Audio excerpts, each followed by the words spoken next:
নতুন ভালো কোয়ার্টার পাওয়ার পরেও ফৌজিবাবু আমাকে এই ভাঙাচোরা পুরনো কোয়ার্টারে নিয়ে আসলো। এর কারণটা কি সেটা আজকে তোমাদের সঙ্গে আমি শেয়ার করব। হ্যালো, গুড মর্নিং সবাইকে। আমি নিহা চলে এসেছি নতুন আরও একটা ব্লগের সাথে। একদম সকালবেলা থেকে, বেশিরভাগ দিনই আমি সকালবেলায় ব্লগটা শুরু করি। তো আজকে তো প্রথমে আমি ভেবেছিলাম যে আমার ডেইলি রুটিন, মানে তোমাদের দাদাভাই যাওয়ার পরে কোয়ার্টারে আমার একা দিনটা ঠিক কেমন কাটে সেটাই শেয়ার করব। কিন্তু আমি তারপরে ভাবলাম যে এই কথাটা তোমাদের সঙ্গে বলা প্রয়োজন, কারণ তোমরা অনেকেই প্রশ্ন করো যে কেন তোমরা ভাঙা কোয়ার্টারে আছো আর তোমাদের কোয়ার্টারটা এমন কেন। তো আজকে এই সব কিছুই শেয়ার করব, কেন আমরা ভালো কোয়ার্টার পাওয়ার পরেও এই পুরনো কোয়ার্টারে এসেছি। তো ব্লগটা দেখতে থাকো। তো এখন দেখো, সকালবেলা আমি একটু যাচ্ছি বাইরে গেটে। এই কয়েকদিন ধরে প্রত্যেক দিনই প্রায় আমাকে গেটে যেতে হচ্ছে। যতদিন তোমাদের দাদাভাই ছিল আমাকে তো গেটে না গেলেও চলতো, মানে কোনো কিছু বাইরে থেকে অর্ডার করলে ওই গিয়ে নিয়ে আসতো। কিন্তু ও যাওয়ার পর থেকে আমি যদি মাছ মাংস যেটাই খাই না কেন সেটাও আমাকে গেট পর্যন্ত গিয়ে নিয়ে আসতে হয়, কারণ এর ভেতরে তো জানোই বাইরের কাউকে অ্যালাউ করে না। তুমি যাই অর্ডার করো না কেন তুমি গেটে যাও, গেট থেকে নিয়ে তারপরে আসো। তো দেখো, এখানে গেছিলাম তো শুধুমাত্র মাছ আনতে, কিন্তু নিয়ে এসেছি আরও কত কিছু। মানে দোকানে গেলেই বোঝাই যায় না কোথা দিয়ে কি হয়ে যায়। তোমাদের দাদাভাই তো ফোন করে করে আমার মাথা খারাপ করে দেয় যে এটা নাও ওটা নাও এটা নাও। যদিও বা আমি নিই না, কিন্তু তাও ওই একটা দুটো করতে করতে অনেকগুলোই হয়ে যায়।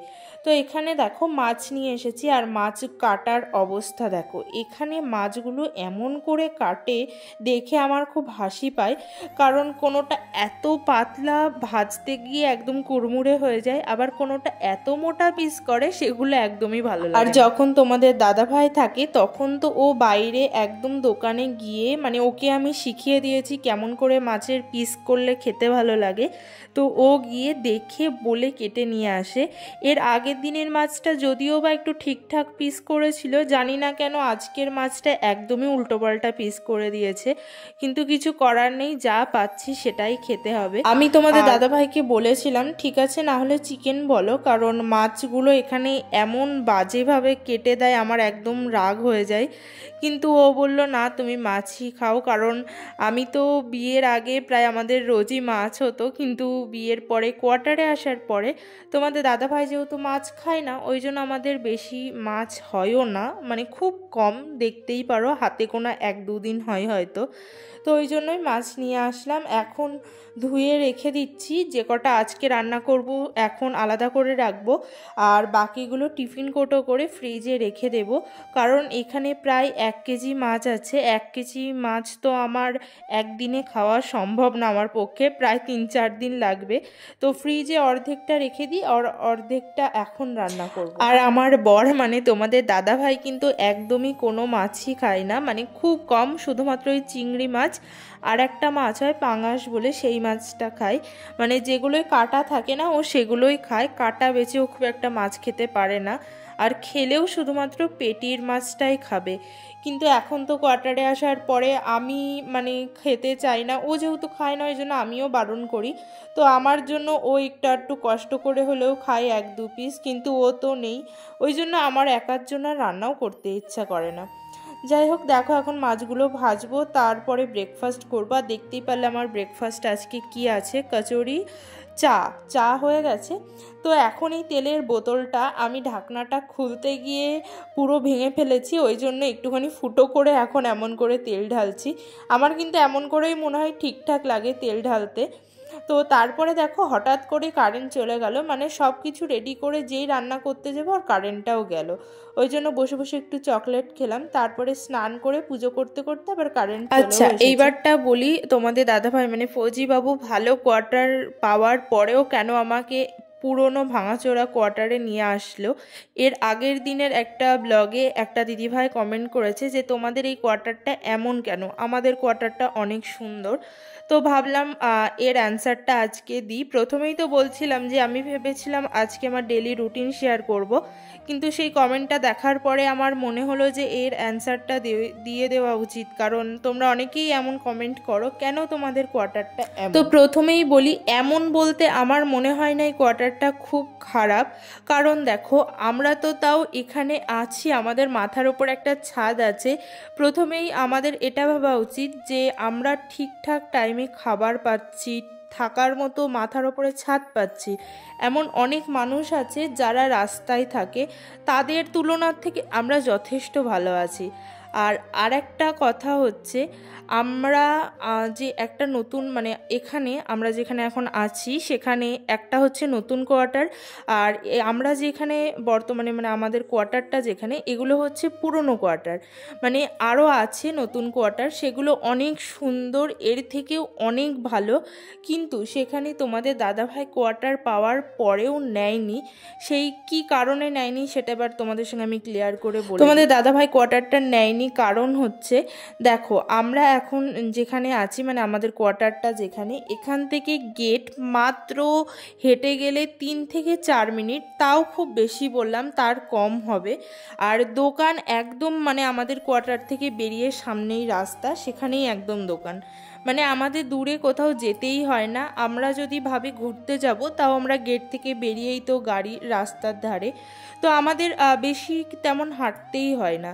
আর যদি আমরা নতুন কোয়ার্টারে থাকতাম, সেটা হচ্ছে একটু ভেতরের দিকে, তো সেখান থেকে আমরা যদি মেন গেটে আসতে চাই তো অনেকটা টাইম লাগবে। এটা হচ্ছে সবথেকে বড় একটা কারণ। আর যে নতুন কোয়ার্টারগুলো আছে যেখানে, সেখান থেকে কি বলো তো, কোনো কিছু তোমার খাবার ইচ্ছা হলে কোনো গাড়ি থাকলে তবেই তুমি আসবা, তাছাড়া হেঁটে আসতে গেলে তোমার মানে এত দূরে অতটা সম্ভবও হয় না।